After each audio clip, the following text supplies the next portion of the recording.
And I thought I needed a project management system. And what ended up happening was there was the big three, the big 3 out of 5, like, yeah, these 3 look like the right ones. And without making any empirical decisions, I just went, this one looks the best, it's got the flashiest marketing, and it's 3 times the price of any of the others. And I was like, whatever, it looks like it's gonna save me the most amount of time. And I started using it, and it felt really good. I felt really good using it, but after about a month of using it, the actual problems it was solving was not that great. The amount of time I spent working in that software versus actually it trying to save me time, it was netting it wasn't much of a positive in the end. Because this is no longer about just the customer or yourself, picking the right tools based on data. That's something we always think we're looking at checkboxes, but we don't turn them into data points. Yeah, so a lot of times when you're looking at the software platforms to use in your business, your decision can either come down to whichever one had the best marketing, the best sort of like images, or it made you feel nice. That's what they're going for. So it's really hard to compare a lot of things. So let's just say you are looking for that time tracking tool. Maybe it needs to integrate with projects. Maybe it needs to do something with billing. And after a while, you might have looked at 1, 2, 5, 100 different platforms.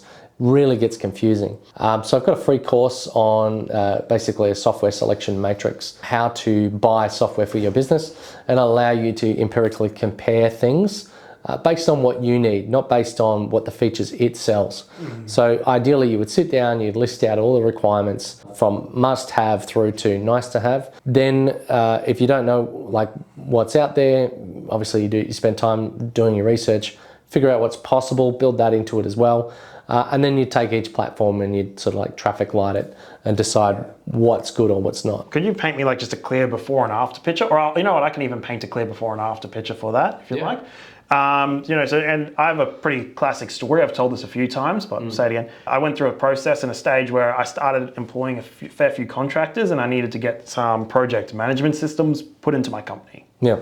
And I thought I needed a project management system. And what ended up happening was there was the big 3, the big 3 out of 5, like, yeah, these 3 look like the right ones.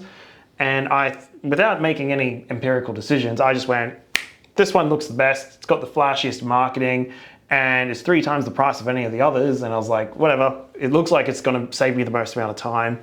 And I started using it, and it felt really good. I felt really good using it, but after about a month of using it, the actual problems it was solving was not that great. The amount of time I spent working in that software versus actually it trying to save me time, it was netting it wasn't much of a positive in the end. And what ended up happening is, like, I made this gut feel, it felt good. I didn't actually make empirically that much time back for myself.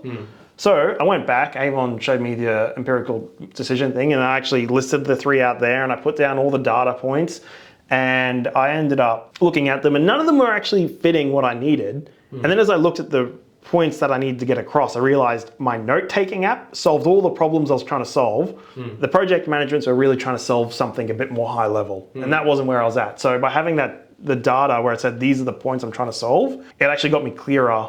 Am I making sense here? Yeah, absolutely, yeah. Like by having all the data points to the left, and then I go, oh, my note-taking app fixes all these things. I don't need a project management software. I just need some form of platform that can help communicate things. Well, yeah, like you've looked at 3 or 4 project management things, and you sort of said, well, project management is the answer, but also all of those other things that were there that weren't covered by those platforms. It sort of helped you clear the haze of all this marketing and of you tend to forget, or in your mind, in your memory, when you do so many demos, they all tend to blend in with each other. So now you can go, oh, did it have that feature or didn't it have that feature? And it's kind of based on your best memory of that latest tool or the last look that you had. Yeah. And sometimes it's, what was the biggest pain point? Maybe that day you had a massive issue with a customer about X, but in the grand scheme of things, from a data point of view, maybe that issue is so rare that there's some other basic problems that you have with customers that could be solved by X platform, but they're like that big of an issue, but compounded costs you a lot of time.